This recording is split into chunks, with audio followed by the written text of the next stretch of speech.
সব দলের সাথে আলোচনার মাধ্যমে সরকারকে জাতীয় ঐক্য সৃষ্টির আহ্বান জানিয়েছেন বিএনপি মহাসচিব মির্জা ফখরুল ইসলাম আলমগীর। সন্ধ্যায় রাষ্ট্রীয় অতিথি ভবন যমুনার প্রধান উপদেষ্টার সাথে বৈঠকে প্রতিনিধি দলের বৈঠক শেষে এ আহ্বান জানান তিনি। ডক্টর মোহাম্মদ ইউনূস যদি এই মুহূর্তে সেনা প্রধান বা ওয়ার্কার বা সেনাবাহিনীর কাছে যদি ক্ষমতা হস্তান্তর না করে, তাহলে বাংলাদেশটা অচিরেই শেষ হয়ে যাবে। আসসালামু আলাইকুম সম্মানিত দর্শক মণ্ডলী, আজকের এই ভিডিওটি অত্যন্ত গুরুত্বপূর্ণ। ভিডিওটি সম্পূর্ণ দেখবেন। বর্তমান দেশের পরিস্থিতি কেমন আপনারা সকলে এ সম্পর্কে অবগত আছেন, নতুন করে আর কিছুই বলার নেই। দর্শক শ্রোতা, শুধু এটাই বলবো, আজকের এই ভিডিওতে চাঞ্চল্যকর তথ্য পাবেন। এটাই যে ডক্টর ইউনূস পদত্যাগ করতে পারে এবং সেনা শাসন চালু হতে পারে। জাতিসংঘ থেকে নাকি এটাই ঘোষণা এসেছে। যাই হোক, আজকের এই ভিডিওটি দেখলেই বুঝতে পারবেন। তো বেশি কথা না বাড়িয়ে আমরা ভিডিও ক্লিপে চলে যাই। আপনারা মনোযোগ সহকারে ভিডিওটি দেখতে থাকুন। আসসালামু আলাইকুম ওয়া রাহমাতুল্লাহি ওয়া বারাকাতুহু। যে যেখান থেকে এই ভিডিওটি দেখতেছেন সবাইকে জানাই মনের অন্তঃস্থল থেকে ভালোবাসা এবং অভিনন্দন। দর্শক বন্ধুরা, আমাদের বাংলাদেশটা কোথায় যাচ্ছে বা কোন দিকে যাচ্ছে? ডক্টর মোহাম্মদ ইউনূস যদি এই মুহূর্তে সেনা প্রধান বা ওয়ার্কার বা সেনাবাহিনীর কাছে যদি ক্ষমতা হস্তান্তর না করে, তাহলে বাংলাদেশটা অচিরেই শেষ হয়ে যাবে। আমি কথা বলতে চাই আওয়ামী লীগ, বিএনপি, জামায়াত ইসলাম বা আদার্স অন্যান্য যে দলগুলো আছে তাদের উদ্দেশ্যে। বর্তমান বাংলাদেশে যেই সমস্ত অনাকাঙ্ক্ষিত যে ঘটনাগুলো ঘটতেছে একের পর এক, আজ বাংলাদেশের মানুষের মৃত্যু কিংবা বাঁচা মরার একটি বিষয় হয়ে গেছে। আজ সাধারণ মানুষ বাঁচতে চায়। কেন বাঁচতে চায়? কারণ বাংলাদেশের মানুষ তার নিজের জীবনের নিশ্চয়তা আজ মনে করেন পাচ্ছে না। মানুষ ঘর থেকে বের হবে সেটার ভয়ে মানুষ কাঁপতেছে যে এই না আমার উপর হামলা হয়ে যায়, না এই না আমার মার বুক খালি হয়ে যায়, এই না আমার সন্তানগুলা এতিম হয়ে যায়। এই ভয়ে আজ পুরা সারা বাংলাদেশের প্রতিটি মানুষ। কেন? আমি সর্বশেষ একটা কথাই বলতে চাই, বাংলাদেশের বর্তমান এই সমস্ত অনাকাঙ্ক্ষিত ঘটনা সাথে যে বা যারা জড়িত, আমাদের বাংলাদেশের যে আপনার তদন্ত কমিশন আছে, আমি আপনাদের উদ্দেশ্যে বলতে চাই, আপনারা কি করতেছেন বর্তমান? আপনারা এই দিকে কি লক্ষ্য করেন না? শুধু এটাই না, এই বর্তমান যে আমাদের বাংলাদেশে যে অনাকাঙ্ক্ষিত যে ঘটনাগুলো ঘটতেছে, এগুলোকে আসলে কিভাবে মনে করেন নিয়ন্ত্রণে আনা যায়? আজ সমন্বয়কারীরা কিংবা উপদেষ্টারা তারা যদি চায়, তারা এটাকে কন্ট্রোল করে বা কন্ট্রোলে বা নিয়ন্ত্রণে আনতে পারে। কিভাবে? তারা যদি মনে করেন প্রতিটা গ্রাম অঞ্চল থেকে একদম প্রতিটা ডিস্ট্রিক্ট ইউনিয়ন পর্যায়ে তারা যদি এক একটা কমিটি আপনার নির্ধারণ করে যে এই আপনার ইউনিয়নে কিংবা এই ডিস্ট্রিক্টে এই একটা কমিটি, তিনি হচ্ছে কাজ করবে দুর্নীতি নিয়ে, তিনি কাজ করবে কোনো সাধারণ মানুষ যাতে তার উপরে যাতে জানের হামলা না হয় এই দিকে, বা এই সমস্ত নিরাপত্তা দিবে। এই ধরনের যদি একটা কমিটি করে, তাহলে আমাদের বাংলাদেশে এই যে একটা আপনার হাঙ্গামা দাঙ্গামা চলতেছে, এগুলা থেকে আশা করি অনেকটা মনে করেন সাধারণ মানুষ বেঁচে যাবে। শুধু এটাই না, দ্রব্যমূল্যের দাম এইটা সেইটা আকাশচুম্বী। সর্বশেষ একটা কথা, সেটি হচ্ছে আজ সারা বাংলাদেশের মানুষ তার নিজের জীবনের এবং জানের নিরাপত্তা চায়। কে দিবে এই নিরাপত্তা বলেন? আজ সারা বাংলাদেশের মানুষ একই নিরাপত্তা চায়। যারা নাকি আওয়ামী লীগের কর্মীরা আছে, আজ তারা তাদের জীবন মরণের একটি সংগ্রাম হয়ে দাঁড়াইছে। কেন? কারণ যখন শেখ হাসিনার পতন ঘটে, আপনারা সমন্বয়ক কিংবা বিএনপির বা জামায়াত ইসলামের যে বা যারা আছেন, আপনারা যদি তাদের প্রতি এই হত্যা কিংবা গণহারে মামলা, গণপিটুনি, দখলবাজিটা যদি বন্ধ রাখতেন, আপনারা যদি এই ঘোষণাটা দিতেন যে কোনো আওয়ামী লীগের কোনো আওয়ামী লীগের কর্মী কিংবা নেতা পর্যায়ে যে বাজার আছে তাদের প্রতি বা তাদের পরিবারকে কোনো হয়রানি, মামলা, মোকদ্দমা কিংবা দখলবাজিতা করা যাবে না, তাহলে হয়তো আজ এই বাংলাদেশ এই দৃশ্যটা দেখতো না। আজ কেন সারা বাংলাদেশের মানুষ এই দৃশ্য দেখছে আপনি জানেন? সেটি হচ্ছে আওয়ামী লীগের উপরে গণহারে মামলা, গণহারে হত্যা এগুলো হচ্ছে চালাচ্ছে। এর জন্যই আজ সারা বাংলাদেশের এই অবস্থা।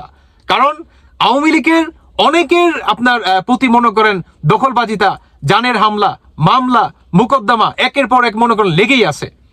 তার পিঠ দেওয়ালে ঠেকে গেছে। এখন তারকে তো বাঁচতে হবে। বাঁচতে হলে তাকে সামনের দিকে মনে করেন পা বাড়াতে হবে, উপায় নাই তো তাছাড়া। আপনারা যদি এই ধরনের হত্যাকাণ্ড কিংবা মামলা, মোকদ্দমা, দখলবাজিতা থেকে যদি আপনারা নিজেদেরকে বা নিজেদের দলকে যদি বিরত রাখতে পারতেন, তাহলে আজ বাংলাদেশ হয়তোবা এই দিনটা দেখতো না।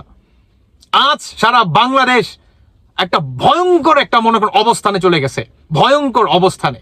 এই অবস্থায় যদি ডক্টর মোহাম্মদ ইউনূস কিংবা উপদেষ্টা যে বাজার আছে তারা যদি সেনাবাহিনীর প্রধান ওয়ার্কার উনার হাতে বা সেনাবাহিনীর হাতে যদি আপনার এই দেশ যদি মনে করেন না দেয়, হ্যান্ড ওভার না করে, তাহলে দেশে আরো যে কি কি হবে সেটা শুধু মনে করেন দেখার অপেক্ষা মাত্র। প্রতিনিয়ত বাংলাদেশে একের পর এক আন্দোলন, হত্যা, মামলা চলতেছে। আজ সারা বাংলাদেশের সাধারণ মানুষ পড়ছে বিপাকে। যে নাকি দিন আনে দিন খায় তার অবস্থা নাজাহেল কেন? তার সংসার কি চালাবে সরকার? তার পরিবারের যে প্রয়োজন, নিত্যদিনের যে প্রয়োজন, যে খাবার তুলে দিবে কি সরকার? দিবে না। তাহলে তার সংসার চলবে কিভাবে? তাকে তো রাস্তায় বের হতে হবে, কিন্তু তার জীবনের নিরাপত্তা কে দিবে? কেউ দিবে না। অতএব বাংলাদেশের বর্তমান যেই অনাকাঙ্ক্ষিত যে ঘটনাগুলা চলমান কিংবা চলতেছে, এগুলা বন্ধ করার একটাই কারণ বা একটাই উপায়, সেটি হচ্ছে ডক্টর মোহাম্মদ ইউনূসকে পদত্যাগ করে সেনাবাহিনীর হাতে মনে করেন আপনার দেশটাকে তুলে দিতে হবে। অন্যথায় এছাড়া আর কোনো বিকল্প নাই। আপনারা অনেকেই জানেন শহীদ জিয়া যখন নাকি আমাদের বাংলাদেশে ঠিক এই ঘটনা ঘটছে, শহীদ জিয়া কিন্তু এক হাতে পুরো বাংলাদেশটাকে কিন্তু কন্ট্রোল করছে। আজ ওয়ার্কারকে, সেনাবাহিনীর প্রধান ওয়ার্কার জামান, উনাকেও সেম কাজটাই করতে হবে। আপনি যদি শহীদ জিয়ার মতো এই কাজটা যদি এখন এই দূর সময়ে বাংলাদেশের পাশে এবং আপনি যদি দেশটাকে হ্যান্ডওভার বা কন্ট্রোল না করতে পারেন, তাহলে বাংলাদেশটা অচিরে শেষ হয়ে যাবে। আজ বাংলাদেশটা সারা মানুষ, বাংলাদেশের প্রতিটি জনতা আজ বাঁচতে চায়, তাদের জীবনের নিরাপত্তা চায়।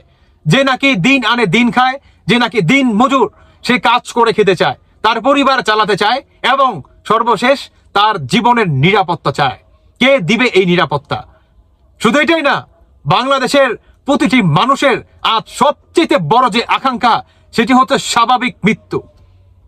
সে স্বাভাবিক মৃত্যুবরণ করতে চায়।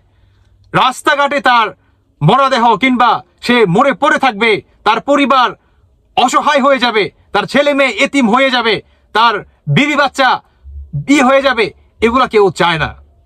তাই আমি বলবো ডক্টর মোহাম্মদ ইউনূস কিংবা বিশেষভাবে যে সমন্বয়ক ভাইয়ার আছে, আপনারা প্লিজ আপনাদের ক্ষমতা বা আপনারা তো দেখলেন এই 3 মাসের উপরে দেশটা আপনারা চালাতে পারবেন না।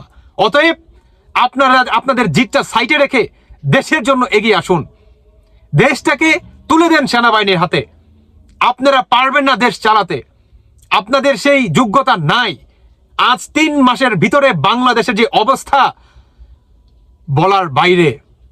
আজ আওয়ামী লীগের যারা নাকি কর্মী আছে তারা আপনার অচিরে শান্ত হয়ে গেত, কিন্তু আপনারা যদি তাদের প্রতি এই হত্যাকাণ্ড কিংবা গণহারে মামলা কিংবা যে সমস্ত মব জাস্টিস আপনারা চালাচ্ছেন তাদের উপরে, এগুলা থেকে যদি আপনারা নিজেদেরকে বিরত রাখতে পারতেন এবং বাংলাদেশের প্রতিটি মানুষকে যদি জানেন নিরাপত্তা এবং আপনার ঠিকভাবে সে যাতে কর্ম করতে পারে, এই ধরনের কাজগুলা বা এই জিনিসগুলা যদি আপনারা সঠিকভাবে পরিচালনা করতে পারতেন, তাহলে আমার বিশ্বাস আওয়ামী লীগের প্রতিটি উঁচু থেকে নিচু থেকে উঁচু যত কর্মী কিংবা নেতা কর্মী বা সাধারণ পর্যায়ে যে মানুষগুলো আছে, প্রতিটি মানুষ আপনাদেরকে শাবাশি দিত কিংবা আপনাদের সাথে থাকতো।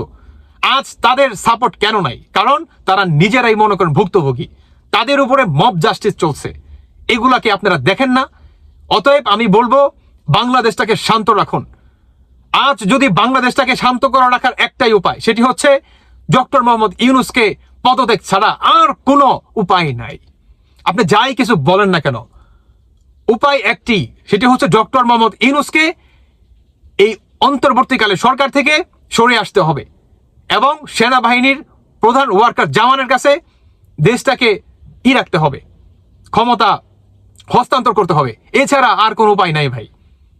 আমি আসলে আর কিছু বলতে চাই না। আমার মনে হলো যে বাংলাদেশের মানুষকে আজ এই মেসেজটা দেওয়াটা অত্যন্ত গুরুত্বপূর্ণ। আমি সর্বশেষ হিন্দু ভাইদের উদ্দেশ্যে একটি কথা বলতে চাই, ইন্ডিয়ার কিছু দালালদের জন্য আপনারা নিজের দেশকে, নিজের দেশের বিরুদ্ধে দাঁড়িয়ে যাবেন না। নিজের দেশকে ভালোবাসতে শিখুন, নিজের দেশের মানুষকে ভালোবাসতে শিখুন। ভালো কোনটা মন্দ কোনটা সেটা আপনারা খুব ভালো জানেন। অতএব ভালো মন্দ যাচাই বাছাই করে তারপরে এক স্টেপ পা বাড়ান। অন্যথায় আপনি যদি তাদের উস্কানিমূলক কোনো কথা কিংবা কোনো পদক্ষেপে আপনি যদি পা দেন, মনে রাখবেন পড়বেন আপনি বিপদে, পড়বে পুরো বাংলাদেশের মানুষ বিপদে।